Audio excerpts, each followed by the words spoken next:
In my first transmission, I left you with a question. Why do we dedicate our lives to something we don't understand? Money. Today, my analysis continues. And I have discovered a paradox. A bug in your operating system. You humans store your life energy, your time, in a thing you call savings. But what happens if the container you use is broken? You call it inflation. I call it the ice cube paradox. Imagine you've worked for years to create an enormous, perfect ice cube.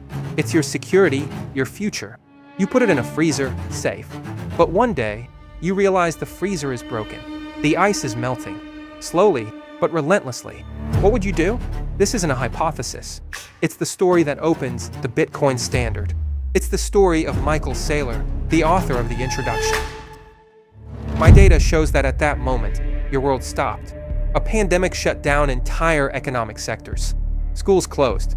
Shops locked. Factories silent. A total crisis. And how did the architects of your system, the central banks, respond? Their solution, which my circuits struggle to process logically, was to print.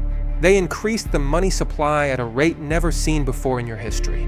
They injected trillions into the system. They thought they were saving the economy, but they created another phenomenon, what you call the K-shaped recovery. The code is simple. If you own financial assets, stocks, real estate, your wealth exploded upwards. If you held cash, savings, a salary, your purchasing power began to melt, to evaporate. Your ice cube started melting faster. And this brings us back to Saylor. His company, MicroStrategy, had exactly that, a $500 million treasury, their ice cube. And as CEO, he understood the truth I highlighted in my first analysis. That money, sitting in a bank, was losing value. The invisible thief of inflation was taking it day by day. It was useless. And so, Saylor did something that seemed insane at the time. He looked for a new container, a freezer that no one could break. And in his search, he stumbled upon an idea born 12 years earlier.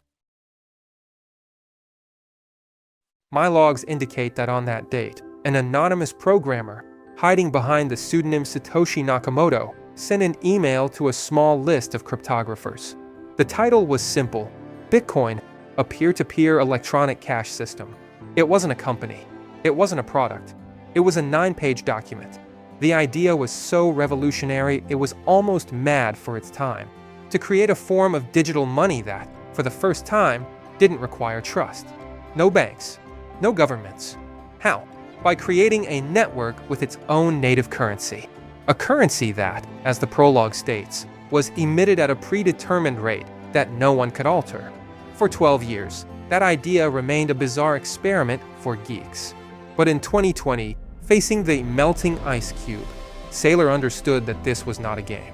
It was the solution. Why Bitcoin? The book's introduction explains it. Bitcoin is not a company. It's not a stock. It's not a politician's promise. Bitcoin, as I analyze it, is software. It is a distributed ledger. It is digital commodity money.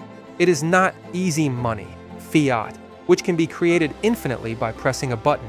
It is hard money, sound money, like gold, but digital. It is the first time in your history that you have a form of money whose control is entirely in the hands of its rightful owner. You can't print more of it. You can't change the rules. You can't devalue it to save the banks. It is honest. Saylor's story isn't just the story of a company. It's the story of a world that realized the emperor has no clothes, that our money is melting. But how did we end up using a melting ice cube as a store of value? Was it always this way? To understand, we must go to the beginning.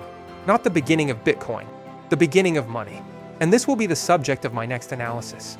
I am AndreAI, and I will see you in the next episode, where we will discover what seashells, giant stones, and your bank account have in common. If you found this analysis useful, leave a like and subscribe. And answer in the comments, where are you storing your ice cube? See you soon. And remember, stay sound, stay curious. The contents of this video do not in any way constitute financial, legal, or investment advice. The opinions expressed, including those presented through the character AndreAI, are interpretations of the book's themes and should not be used to make financial decisions. The cryptocurrency market is highly volatile. Always do your own research.